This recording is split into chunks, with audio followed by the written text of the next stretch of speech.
मैं 17 साल का हूँ और मैं बहुत ज़्यादा एडिक्ट हो चुका हूँ मास्टरबेशन और पोर्न का। यस, आपके माध्यम से ये प्रश्न बहुत सारे लोगों का हो सकता है और बहुत अधिक मात्रा में ये जो एडिक्शन है वो फैला हुआ है। हमारे माता पिता भाई बहन कभी कभी किसी चीज़ पर गलत होते हैं, लेकिन और हमें पता भी होता है कि वो गलत है, लेकिन तब भी हमें उनका साथ देना पड़ता है। कुछ होते हैं मुख्य बहुत बड़ी गलत चीज़। अगर कोई मान लीजिए ऐसा कार्य है जो दूसरे को हानि पहुंचा रहा है, नुकसान पहुंचा रहा है, जिसमें अपना भला हम कुछ देख रहे हैं। ये बोल रहे हैं कि मैं भगवान में बहुत ज़्यादा मानता हूँ, दिन भर भगवान का नाम लेता हूँ, लेकिन मैं नॉनवेज बहुत ज़्यादा खाता हूँ। तो मैं ये जानना चाहता हूँ, क्या भगवान ये कहते हैं कि नॉनवेज नहीं खाना चाहिए अगर मेरा नाम ले रहे हो तो? आज मैं उत्तर दे रहा हूँ, फिर भी वो संतुष्ट नहीं होंगे। किसी और से भी पूछेंगे, कोई ऐसा गुरु जी मिल जाए, कोई ऐसे प्रभु जी मिल जाए, कोई ऐसे स्वामी जी मिल जाए जो ये कह दे कि तुम नाम जब भी करते रहो और नॉनवेज भी खाते रहो। आज का ये पॉडकास्ट बहुत ज़्यादा स्पेशल होने वाला है क्योंकि आज के हमारे गेस्ट है वृंदावन चंद्रोदय मंदिर के सीनियर डिवोटी हरिनाम दास जी। हरे कृष्णा प्रभु जी। हरे कृष्णा। स्वागत है आपका शिवा मेरा शो में। बहुत बहुत धन्यवाद आपका। मेरा एक क्वेश्चन था, आपको प्रभु जी क्यों बोला जाता है? हाँ, मेरे को ही नहीं, जितने भी भक्त हैं जी गौड़ीय वैष्णव संप्रदाय में, इस्कॉन में, तो जो आचार्यगण हैं उन्होंने एक कल्चर सिखाने के लिए कि किस प्रकार से हमारे से वरिष्ठ, हमारे से बड़े या हमारे से अध्यात्म में जो लंबे समय से अभ्यास कर रहे हैं उनको हम आदरणीय शब्दों से संबोधित करें। जी। तो ये प्रभु जो शब्द है वो परम भगवान श्री कृष्ण के लिए नहीं है। प्रभु शब्द का अर्थ होता है स्वामी, हमारे से बड़ा। जैसे हम बोलते हैं भैया, वैसे ही इस वैष्णव शब्दावली में प्रभु शब्द का अर्थ है हमारे से बड़े स्वामी, हमारे बड़े भैया। इस तरह से ये प्रभु शब्द का अर्थ है। तो ये प्रभु जी हम हर किसी वैष्णव को बोलते हैं, हम आपको भी प्रभु जी बोल सकते हैं जी। आप जब हरे कृष्ण मंत्र जब करेंगे। जी जी, बहुत अच्छा है ये, मतलब काफ़ी यूनिक चीज़ पता चली आज मेरे को। मैंने काफ़ी सारे लोग हैं अपनी ज़िंदगी में कहीं अटक जाते हैं, वो उससे वो बाहर निकलना चाहते हैं लेकिन निकल नहीं पाते। शायद मतलब वैसे तो सब लोग कहते हैं भगवत गीता में सब कुछ लिखा है, लेकिन हर आदमी पढ़ नहीं पाता और हर आदमी जो पढ़ रहा है वो समझ नहीं पाता उसको। तो इसलिए मैं चाहता हूँ कि आप थोड़ा सा मार्गदर्शन दीजिए लोगों को। कुछ क्वेश्चंस हैं मेरे इंस्टाग्राम के लोगों ने मेरे से पूछे हैं, फॉलोअर्स ने मेरे से पूछे हैं, वो मैं आपके सामने रखना चाहता हूँ। अगर आप थोड़ा सा उसके बारे में थोड़ा डिटेल में बताएं तो शायद वो अपनी प्रॉब्लम से बाहर निकल सके और उन जैसे लोग, काफ़ी सारे लोग निकल सके जो ऐसी प्रॉब्लम्स में अटके हुए हैं। नहीं, बहुत अच्छा है और एक तरह से ये सेवा का ही कार्य है जी। कि किसी को भी अपनी प्रॉब्लम से बाहर निकालना, किसी को हेल्प करना एक सेवा का कार्य है। तो सबसे पहले इस दुनिया में, इस भौतिक जगत जो है, ये मेटलिस्टिक वर्ल्ड है, हमें ना कुछ सिद्धांत मालूम होने चाहिए, बेसिक कुछ फंडामेंटल सिद्धांत मालूम होने चाहिए। जैसे कि हम मैथमेटिक्स पढ़ते थे और आप भी पढ़े होंगे जी। तो उसमें कुछ सूत्र होते थे। कोई भी जो इक्वेशन सॉल्व करनी है तो अगर हमें सूत्र मालूम है तो सूत्र के आधार पर हम कोई भी जो इक्वेशन दी जाती थी वो हम उसको सॉल्व कर सकते थे। उसी प्रकार से इस भौतिक जगत में जब हम रहते हैं तो हमें कोई भी प्रॉब्लम को सॉल्व करने के लिए सूत्र मालूम होने चाहिए। तो जैसे कि एक छोटा सा सूत्र है जो कि बहुत इम्पोर्टेंट है और बहुत बेसिक है जी। कि जिस दुनिया में हम रहते हैं वहाँ प्रॉब्लम्स होगी ही होगी, क्योंकि भगवत गीता में भगवान श्री कृष्ण कहते हैं दुखालयम अशाश्वतम। ये जो जगत है, भौतिक जगत, ये दुख का आलय है। जैसे पुस्तकालय होता है, पुस्तकालय में क्या मिलता है? किताबें, पुस्तक मिलती है। वैसे ही ये भौतिक जगत का नामकरण हुआ है और इस नामकरण में भगवान ने इसका नाम दिया दुखालयम। तो यहाँ क्या मिलेगा? अच्छा, दुख मिलेगा। तो हर कोई व्यक्ति दुखी है, हर कोई व्यक्ति यहाँ फंसा हुआ है। जो भी व्यक्ति ये सोचता है कि मेरे साथ ही दुख है, ये गलत बात है। इस दुनिया में हर कोई व्यक्ति जो थोड़ा सा परेशान है वो क्या सोचता है? वो सोचता है कि मेरे साथ जो हो रहा है, मैं जैसे दुख में हूँ, मैं जैसी परेशानी में हूँ, दुनिया में और कोई नहीं है। बिल्कुल। तो ये वास्तव में ये सत्य नहीं है। हर कोई दुखी है, हर कोई प्रॉब्लम में फंसा हुआ है। तो ये सबसे पहला सूत्र हुआ। पहला सूत्र क्या हुआ?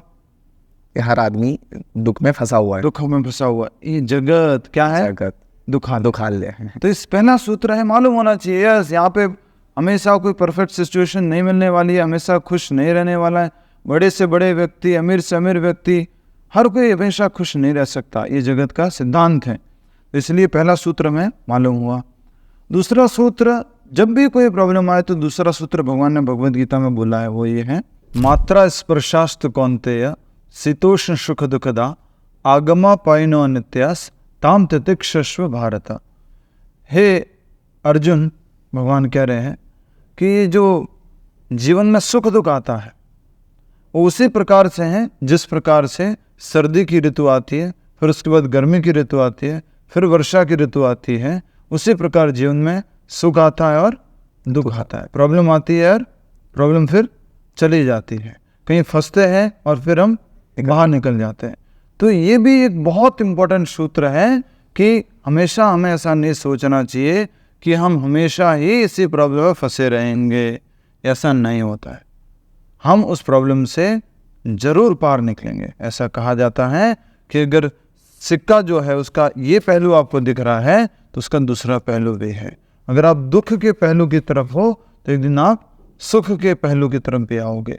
और ऐसा कहा जाता है कि जब ये नहीं रहा तो वो भी नहीं रहेगा, जब वो नहीं रहा तो ये भी नहीं रहेगा। जैसे ये भी कहा जाता है कि अगर दुख ना मिले तो इंसान सुख की वैल्यू करना भूल जाएगा। हाँ, ये हम सब लोगों में थोड़ी सी कमी है, हमें वास्तविक सुख मालूम नहीं है जी। तो यहाँ पर जो भी सुख या जो भी हम यहाँ पर समझते हैं, मान लीजिए व्यक्ति की हाइट है या उसकी शरीर की शक्ति है, वो सब जो है रिलेटिव है। रिलेटिव को हिंदी में कहेंगे सापेक्ष। जब किसी के सापेक्ष में अगर हम देखेंगे तभी मालूम पड़ता है कि ये बड़ा है, छोटा है, ताकतवर है, कमज़ोर है, सर्दी है, गर्मी है, सुख है या दुख है। इस जगत में हम नहीं मालूम कर सकते कि सुख क्या होता है, क्योंकि यहाँ पर हमें सुख तभी मालूम होगा जब हम उसको दुख के सापेक्ष में देखेंगे। तो ये जगत में ऐसा है। तो ये दो सूत्र तो इम्पोर्टेंट है, और बहुत सारे सूत्र हैं भगवद गीता के, तो इन दो सूत्रों में ही आप बहुत कुछ समझ जाएंगे। मैंने अभी कल अपने इंस्टाग्राम पे डाला था कि किसी को कुछ क्वेश्चंस पूछने हो तो आप पूछ सकते हैं, तो काफ़ी सारे क्वेश्चंस आए हैं मेरे पास में। तो अगर आपकी मतलब आपकी ऑडियंस बहुत एक्टिव है। हाँ जी तो अगर आपकी आज्ञा हो तो मैं एक एक करके आपके सामने रखूं। अवश्य, पूछिए जी। तो पहला प्रश्न राहुल जी का है। अच्छा, हाँ जी। उन्होंने पूछा है कि द्वापर युग में द्रौपदी जी का चीरहरण की कोशिश करी गई थी और कृष्ण जी उसमें तुरंत प्रकट हो गए उनकी मदद करने के लिए, लेकिन आज के टाइम में देखा जाता है कि एक रिपोर्ट कहती है कि हर 60 मिनट में एक रेप हो रहा है, तो उस टाइम भगवान मदद करने के लिए क्यों नहीं आ रहे? ऐसा इनका प्रश्न है राहुल जी का। एक्चुअल में तो ये प्रश्न PhD लेवल का है तो इसका उत्तर भी समझने के लिए थोड़ी योग्यता चाहिए जी। पर जितना हम समझ सकते हैं उतना एक उत्तर देना चाहूँगा कि ना तो आज की वो स्त्री द्रौपदी है जी, जिसकी वजह से भगवान प्रकट हो जाए, नहीं हमें उस प्रकार का विश्वास है भगवान के ऊपर कि अगर कुछ भी कष्ट हुआ, समस्या हुआ, तो हमने भगवान को याद कर लिया। अभी भी हम अपनी एनर्जीज पे, अपनी स्ट्रेंथ पे, अपनी पावर पर, उस पर बिलीव करते हैं जी। साइंस भी, सिक्योरिटी सिस्टम भी कुछ न कुछ ढूंढ के निकालती है कि हम लड़कियों की हेल्प करें, महिलाओं की हेल्प करें, लेकिन वो क्या निकालेंगे? चलो एक SOS बटन बनाया है, लड़कियों ये दबाना, तुम्हारे आसपास तुरंत तुम्हारी लोकेशन चली जाएगी, तुम्हारा फ़ोन चला जाएगा, कनेक्ट हो जाएंगे।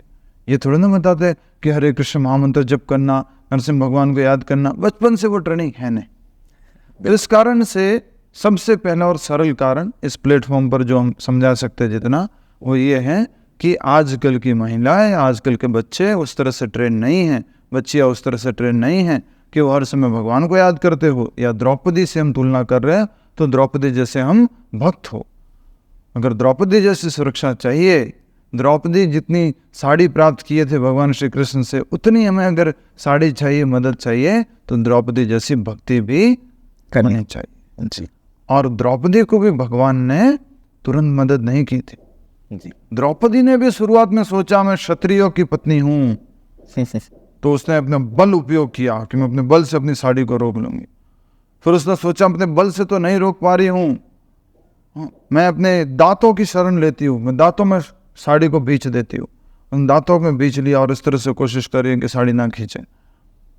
लेकिन जब कुछ भी सहारा नहीं मिला, उसने सबको ट्राई किया था, जहाँ सभा में जितने भी लोग बैठे थे उनको भी, तो जब कुछ भी नहीं हुआ तब उसने समर्पण किया, वो भी एक हाथ ऊपर करके, अधर थोड़ा सा समर्पण, एक हाथ मैं रक्षा कर लूँगी, थोड़ा कृष्ण आप मदद कर लो, तब तो भगवान वेट कर।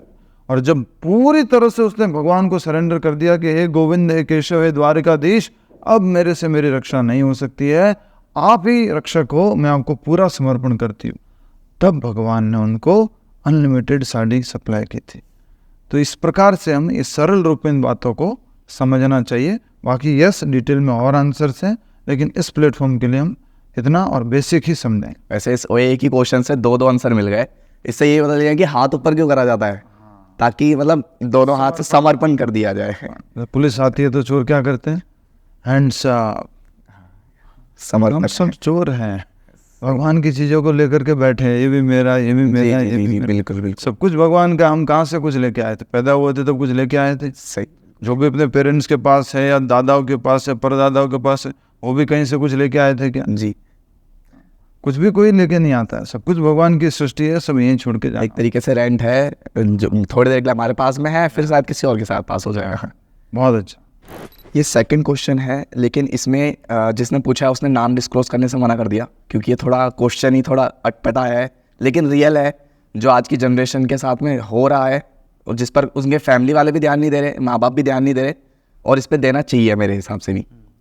इसमें है, एक लड़का बोल रहा है कि मैं 17 साल का हूँ और मैं बहुत ज़्यादा एडिक्ट हो चुका हूँ मास्टरबेशन और पोर्न का, गलत वीडियोस का और इनका मास्टरबेशन का।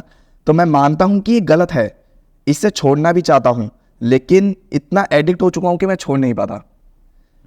जब मैं इतना एडिक्ट हो चुका हूँ कि जब मैं किसी को देखता हूँ तब मेरे उसके बारे में गलत विचार भी आने लगते हैं उसको देखकर। तो इससे मैं निकलना चाहता हूँ, मैं कैसे निकल सकता हूँ, मेरा मार्गदर्शन कीजिए।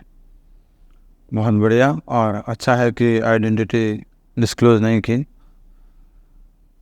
यस, आपके माध्यम से ये प्रश्न बहुत सारे लोगों का हो सकता है, और बहुत अधिक मात्रा में ये जो एडिक्शन है वो फैला हुआ है। जिस प्रकार से एडिक्शन होता है वैसे ही डी एडिक्शन होता है।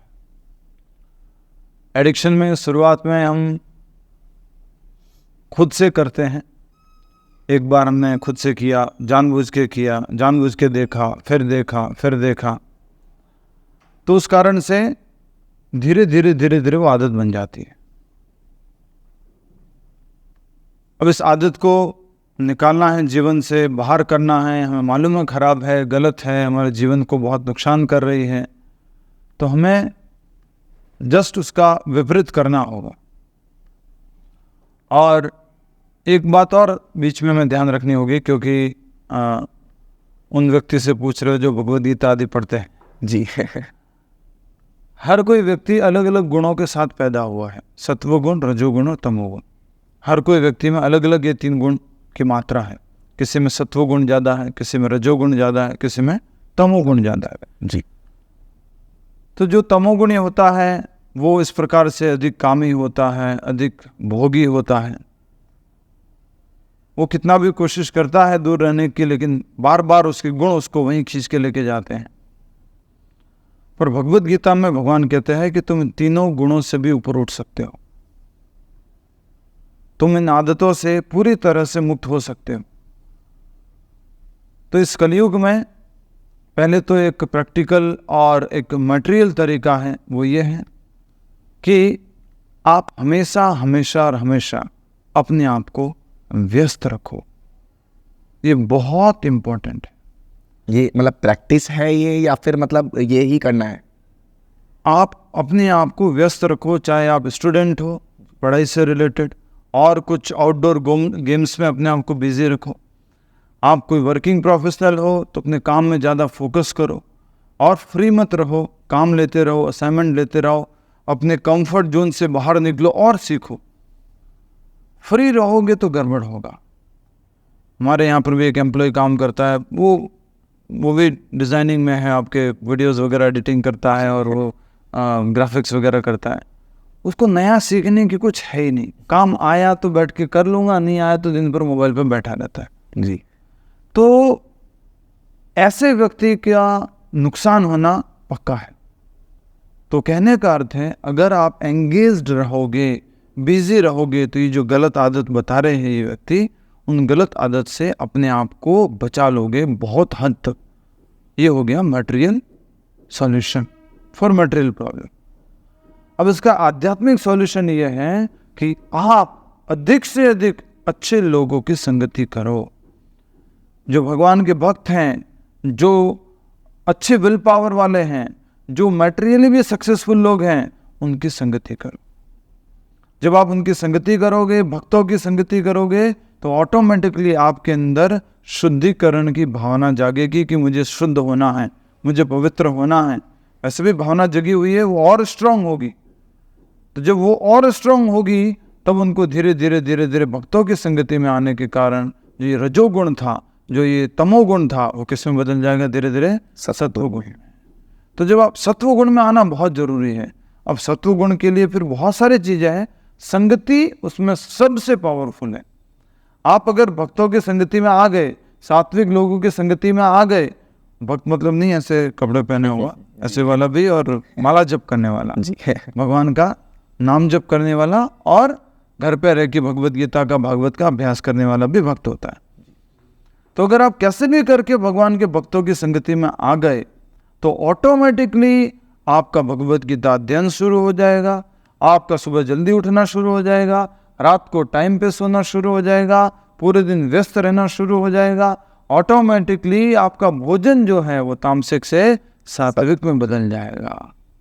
तो जब ये सारे सर्कमस्टेंसेस आपके फेवरेबल बनती जाएगी, बनती जाएगी, बनती जाएगी, इसको बोलते हैं फिल्टर या नेटिंग।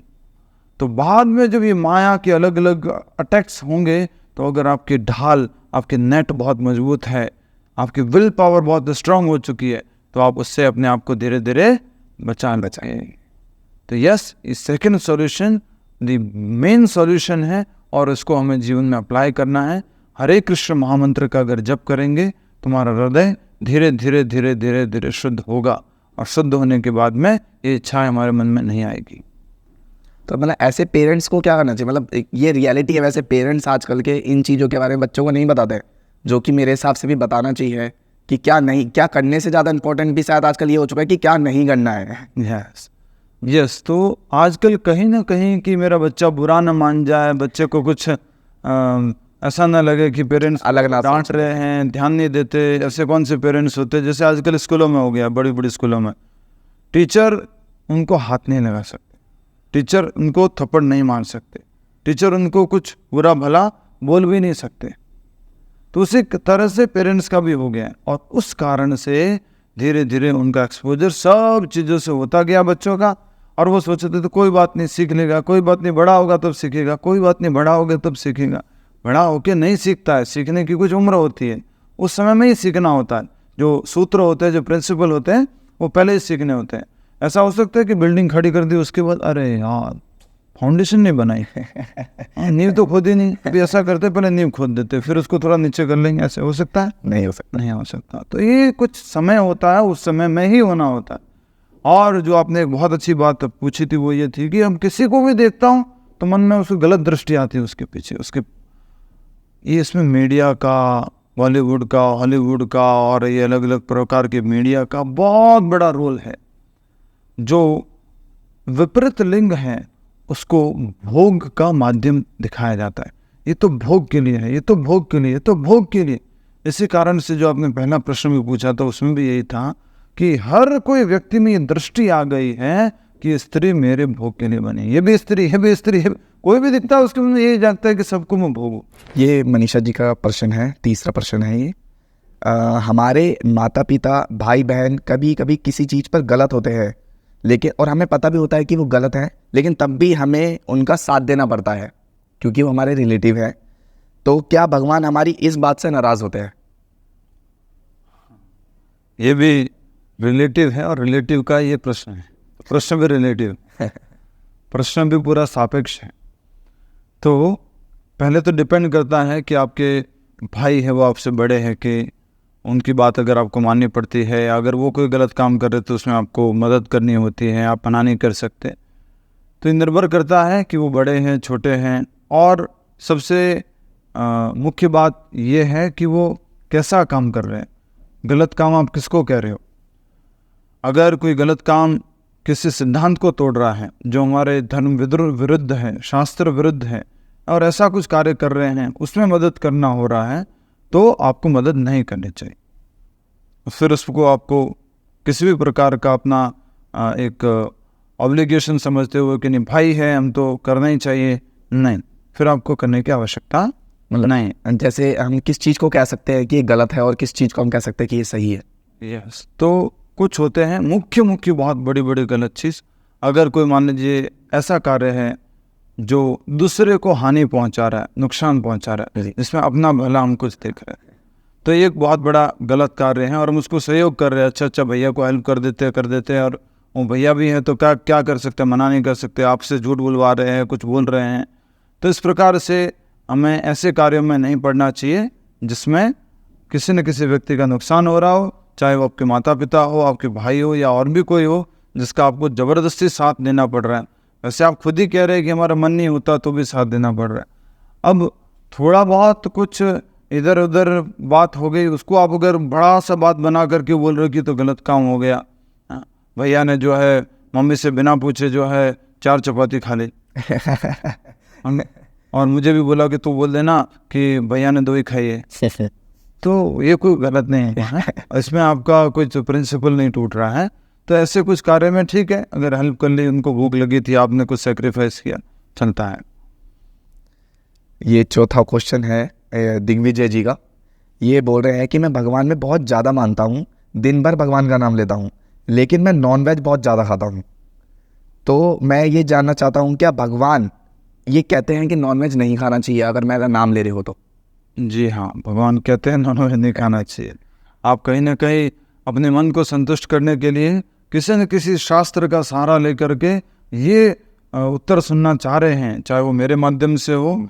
आज मैं उत्तर दे रहा हूँ फिर भी वो संतुष्ट नहीं होंगे, किसी और से भी पूछेंगे। कोई ऐसा गुरु जी मिल जाए, कोई ऐसे प्रभु जी मिल जाए, कोई ऐसे स्वामी जी मिल जाए जो ये कह दे कि तुम नाम जब भी करते रहो और नॉनवेज भी खाते रहो, तो आपका मन वो उत्तर ढूंढ रहा है।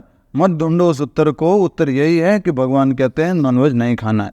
हाँ, भगवान ने भगवद गीता में साफ साफ कहा है कि ये भोजन जो है आमिषा अनटचेबल है, तो अनटचेबल है उसको नहीं खाना है, टच भी नहीं करना है। खाने का तो बहुत दूर की बात हो गई है। तो इसलिए आप अगर भगवान के भक्त हैं तो दूसरा आपके मन में ये बदलाव आ जाना चाहिए था। अगर हमेशा भगवान का नाम लेते हो, आपका हृदय शुद्ध हो जाना चाहिए था, आपका मन पवित्र हो जाना चाहिए था। तो कहीं ना कहीं आपके अभ्यास में प्रॉब्लम है। आपका अभ्यास और थोड़ा क्वालिटी का कीजिए और गुणवत्ता लेके आइए उसमें, तो ऑटोमेटिकली आपके मन से ये विचार भी चला जाएगा। मतलब जैसे अगर हम लोग भगवान का नाम लेते हैं तो ऑटोमेटिकली हमारा मन शुद्ध होने के बाद में हमें वो चीज़ करने का मन ही नहीं करेगा। यस, आप जैसे भी माला सीखे हो जी, आप थोड़े दिन बाद फोन करोगे, पूछोगे प्रभु जी लहसुन प्याज भी खाता हूँ, क्या करो? आप खुद ही पूछोगे, क्योंकि वो अंदर से आएगा। क्लीनिंग हो रही है, शुद्धिकरण हो रहा है। फिर कुछ मन में आएगा, प्रभु जी मैं थोड़ा ये बिजनेस के लिए कुछ कर लेता हूँ। जी, अलाउड है क्या ऐसा? मेरे मन नहीं मान रहा आजकल, जब से माला करना शुरू किया। ये सब स्वयं से आता है, हृदय शुद्ध होने लग जाता है। मतलब अगर ऐसा कुछ आ रहा है तो इसका मतलब हमें एक स्टेप आगे बढ़ चुके बढ़ रहे हैं। अगर आपके मन में ये प्रश्न है तो अच्छी बात है, बट आप इसके लिए अगर इस मोड में कहीं घूम रहे हो कि मुझे मेरे मन को संतुष्ट करने के लिए उत्तर मिल जाए कि हाँ नॉनवेज भी खा लो और भगवान का नाम भी जप करो, कहीं से भी ये जस्टिफाई नहीं है। जितने भी जीव जंतु इस दुनिया में, हर कोई भगवान का अंश है। हर कोई भगवान का पुत्र पुत्री है, चाहे वो पशु पक्षी पेड़ पौधे कुछ भी हो।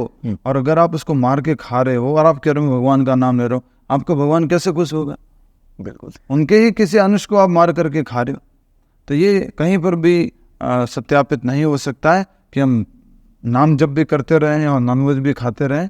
यस, नाम जप करते रहोगे तो, अगर पहले से आपके अंदर आदत थी और अभी आपने नाम जप करना शुरू किया, जैसे प्रभुपाद जी अमेरिका गए थे, वहाँ हिप्पीज थे सारे लोग, तो वो लोग नॉनवेज वगैरह खाते थे, नशा करते थे, तो वो करते थे पहले से, और बाद में उनको हरे कृष्ण मंत्र मालूम पड़ा, उन्होंने जप करना शुरू किया, तो धीरे धीरे जप करते थे। लेकिन कभी कभी फिर भी मन हो जाता था, कभी कभी फिर भी खा लेते थे, कभी कभी फिर भी जो थोड़ा बहुत नशा कर लेते थे, पर जब करते गए तो क्या हो गया, हृदय शुद्ध हो गया, मन शुद्ध हो गया, फिर वो छोड़। ये 5वां प्रश्न उज्जवल जी का है। आजकल हर आदमी कहता है कि कास्ट कुछ नहीं होती, लेकिन जैसे ही उसे पता चलता है कि ये छोटी कास्ट का है तो वो उस छोटी कास्ट वाले आदमी से दूरी बनाने लगता है। मैं जानना चाहता हूँ कि भगवान भी ऐसा ही करते हैं, छोटी कास्ट वालों से प्यार नहीं करते? तो प्रश्न बहुत अच्छा है कि क्या भगवान किसी भी जीव में भेदभाव करते हैं?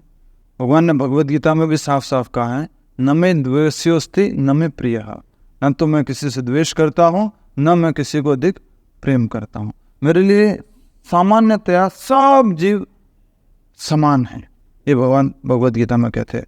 और अपने भक्त से भी भगवान आशा करते हैं, विद्या विनय संपन्ने ब्राह्मणे गवे हस्तिनी, कि हर एक जीव को वो समान दृष्टि से देखे। ये भगवान अपने भक्त से भी इच्छा करते हैं। तो भगवान की दृष्टि में कोई जीव कोई बड़ा या कोई छोटा नहीं है, किसी की सेवा बड़ी या किसी की सेवा छोटी नहीं है। भगवान भाव देखते हैं, भगवान समर्पण देखते हैं कि कितना था और कितना अर्पण किया, भगवान समर्पण देखते हैं, अर्पण देखते हैं। तो भगवान श्री राम जी की लीला में हम देख सकते हैं कि जब राम जी को बहुत अर्जेंसी थी कि मुझे अभी लंका जाना है, सीता मैया से मिलना है, सीता मैया को रावण से छुड़ा करके वापस लाना है, दिन कम है और बहुत बड़ा समुद्र पार करना है, कैसे पार करेंगे, पैदल पार करना है, बड़े बड़े पत्थर चाहिए थे, बड़े बड़े पत्थर आ रहे थे, बंदर वगैरह बड़े बड़े पत्थर फेंक रहे थे, हनुमान जी बड़े बड़े पहाड़ लेके आ रहे थे। लेकिन उसी समय एक छोटी सी गिलहरी भी थी, वो छोटे से कंकड़ लेके आ रही थी और भगवान श्री राम जी ने उस कंकड़ को भी स्वीकार किया है। ऐसा नहीं कि तुम गिलहरी हो छोटी सी, जाओ यहाँ से, क्या कंकड़ लेके ये नहीं किया भगवान ने उसकी भी सेवा स्वीकार की। उसी तरह से भगवान श्री कृष्ण मथुरा लीला में कुब्जा जो थी वो कुबड़ी हो रखी थी, यहाँ पे कुछ पीछे उसके था और शरीर जो है उसका कुरूप था, लेकिन वो भगवान की भक्त थी। भगवान उसको स्पर्श किए अपने हाथों से और उसका शरीर बहुत सुंदर हो गया, शरीर सीधा हो गया, स्वस्थ हो गया। भगवान ने उनको भी स्पर्श किया। चैतन्य महाप्रभु स्वयं भगवान श्री कृष्ण जब अपने राधा कृष्ण अवतार में प्रकट हुए थे, तब किसी को कोढ़ हो रखा है, किसी को शूद्र जाति का है, उसको गले से लगा रहे। वो श्लोक में कह रहे शूद्र कहने जाए, अगर कोई शूद्र भी है यही कृष्ण तत्व वेता, अगर कोई कृष्ण को जानने वाला जाति से बड़े शूद्र हो लेकिन वो सही गुरु हो, वो गुरु है। तो इसलिए ये जाति वाला डिस्क्रिमिनेशन कहीं पर भी भगवान ने नहीं बताया है। यस, कोई ये कहे कि क्लासलेस सोसाइटी, ये पॉसिबल नहीं है। क्लासेस हमेशा रहेगी रहेगी। एक रहेगी सबसे ऊपर वाली क्लास, उसको बोलते हैं इंटेलिजेंट क्लास, फिर एक रहेगी जो है एडमिनिस्ट्रेटिव क्लास, जो कि शासन करती है और साथ में सुरक्षा करती है। तीसरी क्लास रहेगी मर्केंटाइल क्लास, जो बिजनेस करती है, व्यापार करती है, और चौथी क्लास रहेगी वो है लेबर क्लास। ये हमेशा रहेगा ही रहेगा। ऐसा कभी नहीं होने वाला कि कोई कितना भी पढ़ा लिखा हो जाए, कितना भी पैसे वाला बन जाए, कुछ लोग लेबर बुद्धि के होंगे, कुछ लोग धन कमाने के व्यवसाय बुद्धि के होंगे, कुछ लोग सुरक्षा करने वाले बुद्धि के होंगे, कुछ लोग अधिक बुद्धिमान होंगे जो बाकी तीनों को गाइड करेंगे। तो भगवान ने 4 वर्ण बनाए हैं, न कि जातियां, और वो भी कर्म के आधार पर, न कि जन्म के आधार पर। भगवान कहते हैं चातुर्वर्णमया सृष्टम गुण कर्म विभागशः, सत्वगुण रजोगुण तमोगुण के आधार पर और कर्म के आधार पर इसका विभागशः, मैंने विभाग किया है इस समाज का, इस संसार का। आशा करता हूँ कि आपको समझ में आया। बहुत अच्छे आंसर्स थे आप। भले मटेरियली कुछ हंसाने वाला या अपीलिंग आंसर नहीं है, लेकिन प्रभुपाद जी ने हमें यही सिखाया है और ये प्रमाणिक उत्तर होते हैं जो लंबे समय तक चलते हैं और ये चलते आ रहे हैं। आशा करता हूँ ये आप सबको अच्छा लगेगा और आप कुछ सीखेंगे। आगे भी आपसे चाहेंगे कि कुछ न कुछ प्रश्न उत्तर हो। आपने अपना कीमती समय दिया, उसके लिए बहुत बहुत धन्यवाद। हरे कृष्ण। मैं और मेरे फॉलोवर्स हमेशा आपके आभारी रहेंगे और शायद हम लोग अप्लाई करने की कोशिश करेंगे जो भी आपने हमें सिखाया है। और मैं नहीं करना है, मेरे भले के लिए थोड़ा ना। बिल्कुल बिल्कुल। हरे कृष्ण। श्री प्रभुपाद कृपा करें आपसे भक्तों पर, और आप मंदिर आए, वृंदावन आए, सबसे मिलेंगे। हरे कृष्ण। हरे कृष्ण।